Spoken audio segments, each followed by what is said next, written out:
My name is Ashley Kitchens. I'm a plant-based registered dietitian, and I went vegan in 2012. And why would you do that? So part of the reason I did that is I actually grew up on an Angus cattle farm. With that, I ate a lot of meat, drank a lot of dairy, and I had a lot of GI issues growing up, but the doctors, my parents just couldn't figure out what was going on.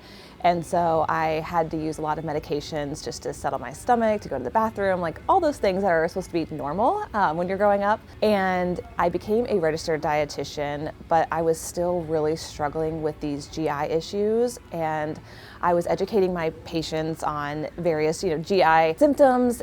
But what I was telling them, I was also doing myself, and I was still having all of these issues. And so I was like, there has to be something going on here that I'm missing.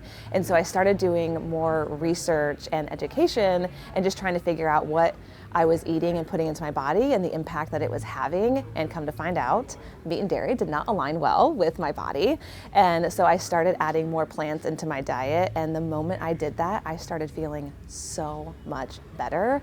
And the rest is history. So 2012 was when I started, and I haven't looked back since because I have felt so well that there was no reason for me to go back to the way I was eating. And then once I started eating more plants, I started learning more about animal agriculture, the environmental impact of what I was eating, and that made my reason for staying vegan so much more profound.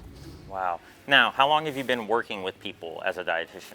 So I've been working with people as a plant-based dietitian since 2012. I didn't know why I became a registered dietitian really until I became vegan and changed my whole life with the way that I was eating. And so I ended up starting a business to be able to help people transition to plant-based eating or into veganism as a means to help them eat in a way that aligns more with their values, whether it's animal agriculture, environmental, or even for their health. And so I've been doing that since 2015 with my business, which is called Plant-Centered Nutrition, and it's been a phenomenal journey. Have you ever come across somebody who can't do this? No, actually. I feel like most people are really open to it, at least the ones that I work with. I know there are a lot of barriers when it comes to accessing plant-based foods, vegan foods, but for the most part, if someone's really wanting to change their diet, there's nothing that's going to stand in their way from doing that, which is really cool to see. Wow. And I suppose you said registered dietitian, right? Yep. In the realm of chronic diseases and stuff, do you think that this is the most protective way? Oh, I mean, hands down. The research is really, you can't argue it in my opinion. There is so much leading to at the very least, a predominantly plant-based diet that it can have such a incredible impact on your health, on your longevity, on preventing and even potentially reversing various chronic diseases. It's really neat to see and even work with people firsthand, one-on-one, to see them reverse their type 2 diabetes, put it into remission, lower their cholesterol, come off high blood pressure medications, be in remission from their cancer and it not come back for decades. It's really cool to see that. Some people, they have issues even when they claim to have gone on a vegan diet. What do you think's going on there? I think there's a lot of issues with that because with any diet, there's a great way to do it and there's a not great way to do it. One thing that we do know is that a well-planned vegan diet is safe and sustainable for all life stages, from conception to when you're an older adult. A lot of times when people approach veganism or plant-based eating, sometimes it's not done in a overall well-balanced manner, and so there are things that might be lacking where someone thinks that it's the diet when it is more of maybe how they're planning their diet and just maybe missing some various nutrients or core foods. I've been vegan since 2011. It wasn't until maybe 2016, 2017 that I started doing the whole food thing, right? And then it was like a couple of years ago, I started getting really into being in the kitchen more, right? Now, I just love being in the kitchen. I got to a point where I was eating like too much, too late, and just enjoying it too much. And I started having problems. And then now I'm learning how to intuitively eat a little better. Yes, yes. So I was just wondering if you could speak on that a little bit, because I wonder if like other people have the same kind of issues, maybe in a different way, but is there something you could speak on that? Well, I know our bodies have an impressive internal wisdom, and if we just took the time to listen to it, especially when it came to our nutrition, I think we would be so much better off, because we live in such a busy, fast-paced world and we're stressed and we're not sleeping well. But if we took the time to slow down and really try to even just for a meal, for example, like really be mindful of what it is that we're eating and making sure that we're getting everything that we need. And okay, when I'm coming into this meal, how do I feel? When I'm walking away from this meal, am I pretty satiated? Am I still hungry? Halfway through it? Exactly, yeah, exactly. That can make, I think it's helpful to do that with your relationship with food especially. That was part of my journey in the beginning, was I wasn't really making that connection with what I was eating and how I was feeling. And I think if more people took the time to make that connection, we would be a lot better off too. Some people feel like they feel good eating animals. And they're like, why do you want me to do this when it's helping me? Especially when they eliminate certain more processed foods, or they go from a standard American diet and all they're left with, or when they're looking at their plate, they're like, well, the main thing is meat, eggs, and dairy. There's just a few sides. Maybe it seems more logical, I can imagine, for them to eliminate maybe the sides, perhaps. Not only the sides, but the obvious junk foods like sodas and other things like that. And so they might even end up on a keto or carnivore diet feeling better, but is that going to set them up for failure in the long run? And is there any evidence or proof of that you're aware of? Yeah, so I think when people go on more of these whole food diets that are like keto or carnivore, where they're more whole food based, so they're eliminating a lot of processed foods, they may feel good in the beginning, but there isn't a whole lot of research to see, well, what is that going to do to your health long term? There is some short-term research that we've seen in the past where we know that people's cholesterol levels go up, their risk for heart disease goes up as well.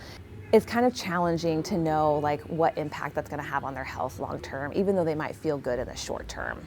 Yeah, because sometimes listening to your body might not be a good thing, like if you're a crackhead or something. Yeah, right. That's true.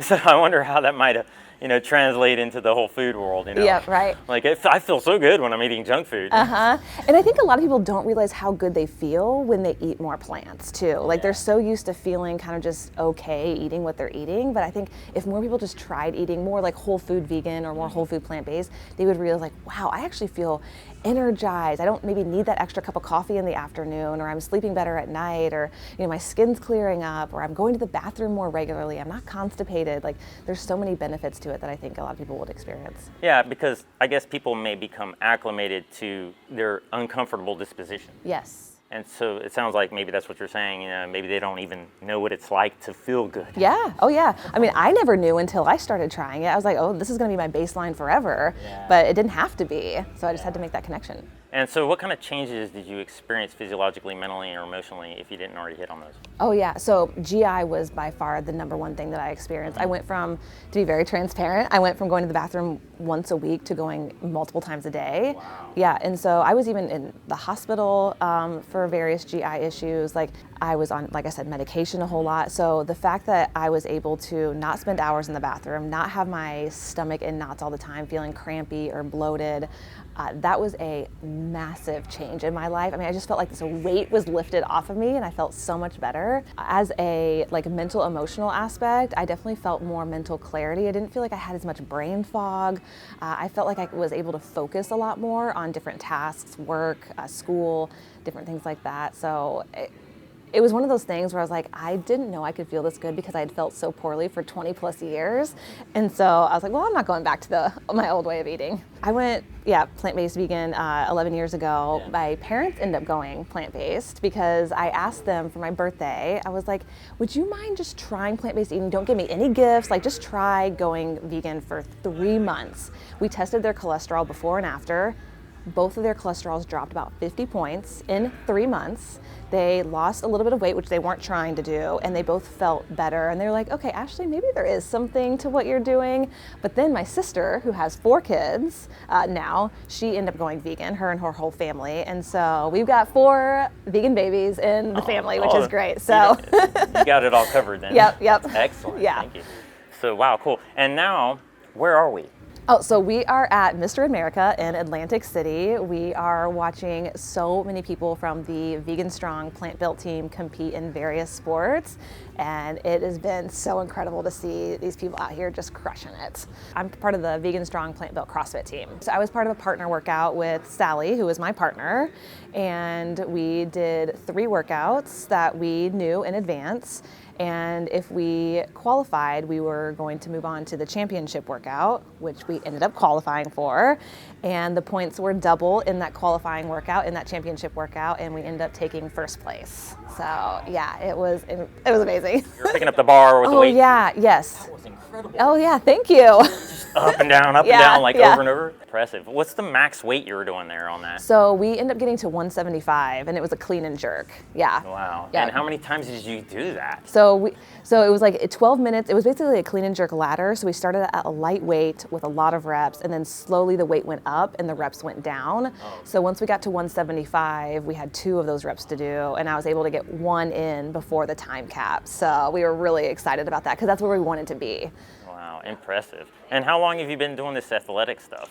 So I've been doing this athletic stuff for about 10 years. So I went plant-based in 2012, and I started at a CrossFit gym in 2013. And of course, I was definitely the weird one of like, oh, you only eat plants? Where do you get your protein? So it was really cool. I mean, I was at the very beginning of my CrossFit journey in 2013. I had no muscle, no nothing.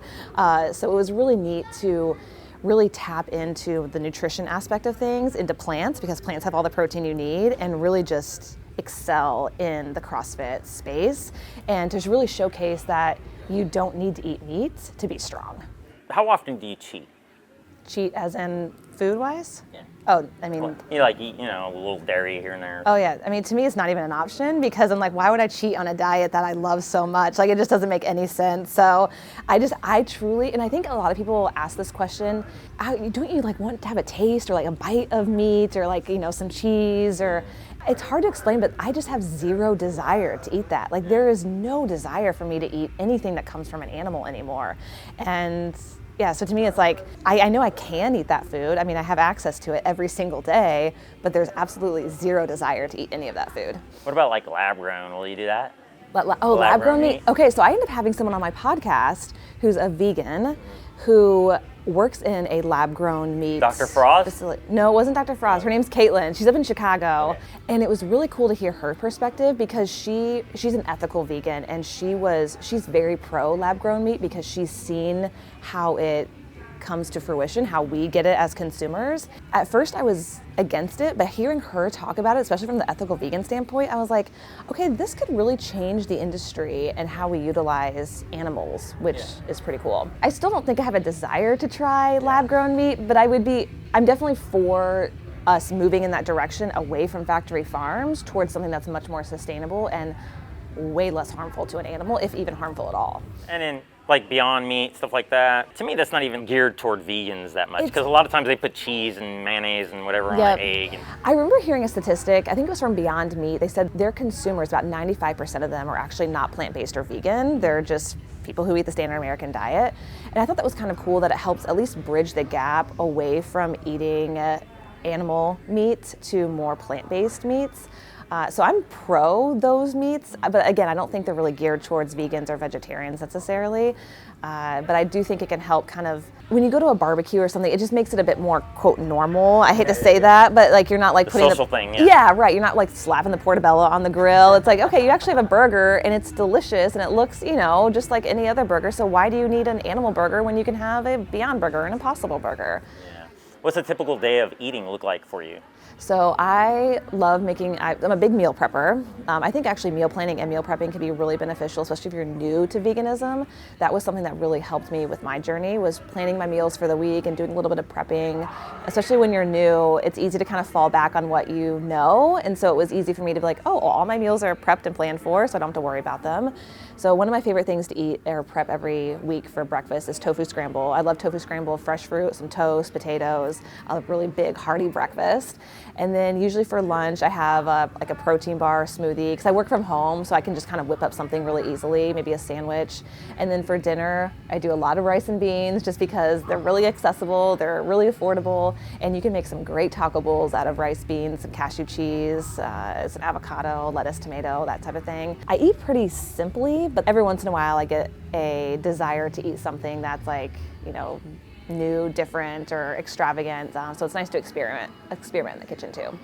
Do you eat 3 meals a day? Do you try to like eat at certain times, or you just eat when you're hungry? Yeah, I'm much more intuitive, so I lean more towards eating when I'm hungry. I typically have 2 large meals throughout the day, just because I tend to prep breakfast for the week and then dinners for the week. So I know that I have those core meals, and then I always have snacks and just different things on hand to make like a sandwich or make a smoothie or make something that I might want in between breakfast, which breakfast could be at any time. It could be at 9 a.m. if I'm hungry, it could be 11 a.m. if I'm hungry. So between breakfast and then dinner later in the evening.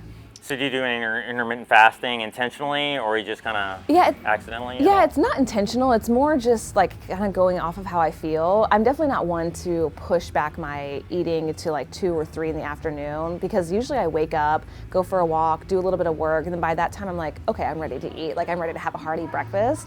And then I train in the afternoons. And so it kind of works out well where I can eat a hearty breakfast, have like a light snack, go train, and then come home, feast again, like have a really big plant-based meal, and then have a few hours before I go to bed. Could you be with somebody who's not vegan? That's a great question. So I've been with my partner for 13 years now, and he originally was, when I went first plant-based, it took him about 3 years to kind of catch on. So during that time, during that 3-year time period, we both just tried to respect each other's food choices. But I will say it wasn't easy. It wasn't the easiest, because he was still eating meat and we would go out and he would kind of just eat whatever he wanted. But we made it work. But then he saw the light and he ended up going vegan himself. And so it's been nice to be able to eat in the same way. But it's really being part of this Vegan Strong Plant Built team. It's so wild to be able to walk in and not have to like justify or explain your food choices, or to be able to go to like a buffet where all of us are going, tonight, and to be able to just not have to be like, well, is this vegan, or is that real, is that dairy cheese, or so. Yeah, liberating. It is. It's so liberating. It's so refreshing. There's a lot of people I'm hearing more and more failing on the keto diet. They might end up going on the carnivore diet, and then eventually, I think that's their last ditch effort, essentially. How might they transition into this diet successfully? Do you have any tips there? Because maybe their microbiome isn't adjusted and it might be a little challenging at first, maybe? Yeah, I think when someone is transitioning from sort of one maybe extreme-ish diet, like the carnivore diet where it's all meat, to something that's more plant-forward, one of the things is not pressuring yourself to do it overnight. By no means do you have to go from one to the other overnight, because it might not be sustainable that way. You might try it for a day and be like, oh no, my body is completely rejecting all of this. So one thing I do recommend, and one thing that I do with my clients, is slowly transition to a vegan diet, to a plant-based diet, because it's going to feel much more sustainable in the long run that way for you, and it's not going to feel overwhelming. And then not only that, but also like really implement as much planning as you can. Again, like if you can plan your meals in advance for the week, get all of your groceries, maybe do a little bit of prepping, that is also going to help set you up for success from week to week if you kind of just break it down. Now, could they go vegan instantly and still systematically somehow, or is that even logical, what I just asked? Yeah, no, you certainly could. Absolutely. People have done it, and that is how their brain works. The people that I work with, it's definitely more sustainable to do it, over the course of maybe a few months or a few weeks, but absolutely you can do it overnight if that's what you want to do. I guess what I was asking is there a way to go vegan instantly, but systematically introduce the healthy foods? Like, for example, okay, I'm carnivore, for example, and then I want to eat beans, but it upsets my stomach. So maybe I just have a spoonful today and then 2 spoonfuls tomorrow, but I got to eat more than a spoonful of beans, right? So maybe I eat a Beyond Burger. Yeah, absolutely. Yeah, no, I think it's really important. The fiber especially, because you're going from the carnivore diet, which lacks a lot of fiber, to a plant-forward diet, which has a ton of fiber. So beans in particular is something that people have a lot of trouble with. So if you can introduce it slowly, like you said, kind of 1 spoonful at a time until your body starts getting acclimated to that and used to digesting it, that's going to be really helpful. Because otherwise, if you eat like a big cup of beans, you're going to be like, I can't eat beans, I can't digest beans. But in truth, in reality, introducing them slowly is actually going to make your body be able to handle them much better. Cool. And then I'm wondering, is there like certain categories that people should absolutely try to get? Like I feel like beans and greens are really important, and maybe the easiest to kind of maybe not get enough of. Yes, yeah. Yeah, beans and greens are really important, and also you will get all the protein you need from a plant-based diet. There is no issue there. I think one of the main things is like really trying to include a lot of fruits, vegetables. Those are the 2 main things, really centering your meals and snacks around those if you can. Whole grains are great, legumes are great, like lentils, beans, different things like that. And then also nuts and seeds. I mean, that's sort of like the foundation of a vegan diet. And so really trying to make sure you're getting a lot of variety there.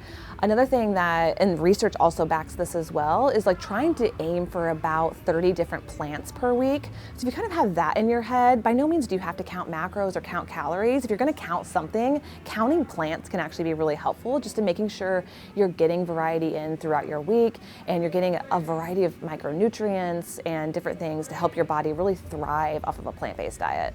And one thing that might be good to include that people don't talk about a lot, maybe, is algae, maybe, or seaweed. Yeah, absolutely. Because of iodine and, maybe some other things, I don't know. Yeah, and there is more research coming out that's showing that people who are vegan, even vegetarian, may benefit from taking or being more mindful or purposeful with their omega-3 intake, whether it is from supplements or whether it is from algae or different things like that. And there's more algae products coming out, which is cool to see as well. As far as like raising a child this way, do you have any tips on that, or is that something maybe a different demographic than you're used to dealing with? Yeah, no, it kind of is. I mean, I definitely deal with more with adults, but one thing that we do know is that a vegan diet is safe for people of all ages, so even children. And it kind of goes back with the way that you're feeding yourself as an adult. It's kind of the same for a child. It's just trying to offer them as much variety as possible.